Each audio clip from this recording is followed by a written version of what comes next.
नमस्कार मंडळी, रामकृष्ण हरी श्री हरी. जीवन हे दयेवर आणि प्रेमावर भागत नाही, तर त्या यशस्वी होण्यासाठी 3 गोष्टी आवश्यक आहेत. तो म्हणजे स्वतःच्या मनगटातले बळ, शक्ती, पैसा, ताकद, मेहनत, कष्ट याच्यावर आपले जीवन यशस्वी होते.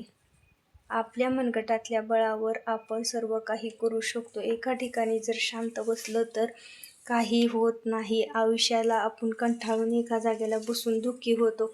त्याचप्रमाणे आपण जर आपल्या कामात व्यस्त राहिलं तर त्या आनंद चांगल्या प्रकारे मिळेल. आपला वेळ तर जाईल, पण त्याचप्रमाणे आपल्याला कोणतंही काम करता आलं ह्याचा आनंद एक प्रकारे मिळेल. आणि एका ठिकाणी जर तुम्ही राहिला तर दुःखी हो चालं. त्यामुळे कामात गुंतून घ्या आणि वेळ घालवा. बघा किती भारी वाटते.